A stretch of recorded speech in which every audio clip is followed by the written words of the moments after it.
Sobrang natutuwa ako dito sa module na to. Sobrang useful niya sa lahat ng bagay, sa lahat ng tungkol sa power supply. Sobrang dali niya ring ikabit. Yan, baka merong hindi nakapanood do sa last video ko. Yan, ulitin ko yung tutorial para dito sa module na to na 4 wires. Guys, napakadali niyang ikabit. Ang gagawin nyo lang, ayan o, kita nyo yung dalawang wire andito lang sa auto coupler. Ayan, auto coupler. Tapos yung dalawang wire, yung input, itong kulay itim, nakadirekta na yan dito. Nakadirekta yan dito sa positive, negative side. Nasa negative yung itim. Tapos yung positive, hanapin nyo agad yung diode. Kahit anong SMD type or bridge type na diode. Ito yung diode na to. Dito nyo ikakabit yan sa una. Dito yan sa una, sa entrada ng diode. Sa in ng diode. Yan, dito nyo ikakabit yung kulay pula. Tapos yung kulay itim, ito yung input voltage guys mga kaibigan. Input voltage natin itong pula at saka itim. Yung itim nakadirekta dito sa paa ng kapasitor na to. Negative side, itong paa. Ito, to. Nasa ilalim yun Yan, nakadirekta dyan yung kulay itim, yung kulay pula nandito sa diode na to. Yan, sa diode na to, sa inang diode. Makikita nyo dito sa likod. Ayan. Itong pula ay itim, nasa negative sa paa nito. Tapos yung pula andito sa diode. Diode yan Pagka binaligtad natin, andito yan nakalagay. Tapos yung dalawang wire nandito sa auto coupler. I-modify nyo lang yung yung module nyo. Huwag nyo na gamitin tong auto coupler dito. Yan, hinang ko na yung auto coupler. Tapos yung trimmer nya, hindi ko na pinadaan sa trimmer. Kasi alam nyo na tong trimmer. Marami na akong experience sa trimmer. Itong trimmer na to, nagluloko to kapag tumatagal. Itong itong module na to, nag-auto ng mataas na kuryente. Nasisira yung ating power supply board or main board. Nasisira yung ating unit. Kaya hindi ko na to ginagamit itong trimmer na to.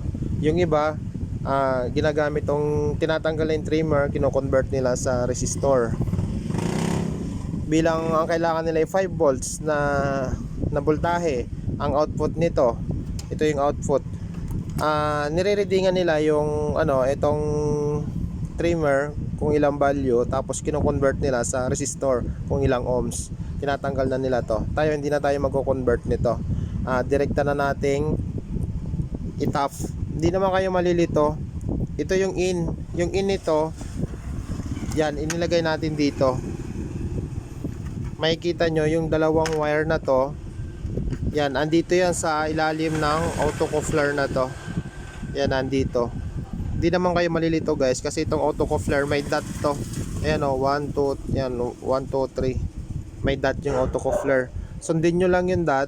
Yan, yung same position din ng auto coupler dito. Itong auto coupler na to, reserva mo na to. Hindi na natin gagamitin itong circuit na to. Ayan, naka-convert na to, matibay na to guys. Subok na. Kailangan nyong i-modify. Ang gagawin nyo lang naman, ililipat nyo lang yung wire sa ilalim ng in na itong auto coupler na to. Yan, sa ilalim.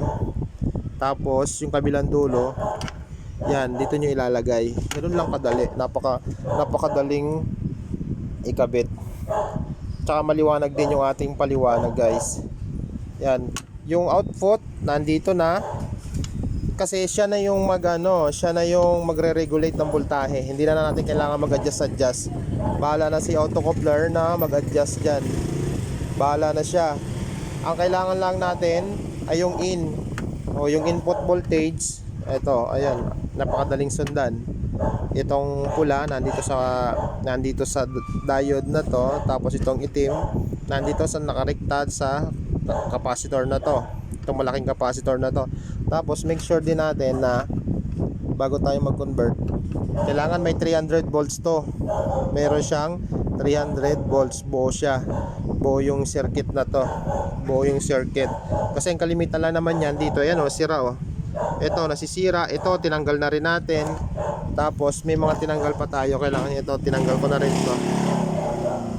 Yan. Pinantanggal ko na yung mga dapat tanggalin dyan. Pag may nakita kayo mga ganito, mga MOSFET or mga ano, tanggalin nyo na.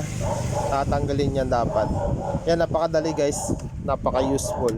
Natutuwa ako dito sa isang module na to kasi sobrang gamit na gamit siya sa lahat ng power supply, DVD, amplifier, TV, kahit anong inches, 70 inches, 60 inches, 100 inches.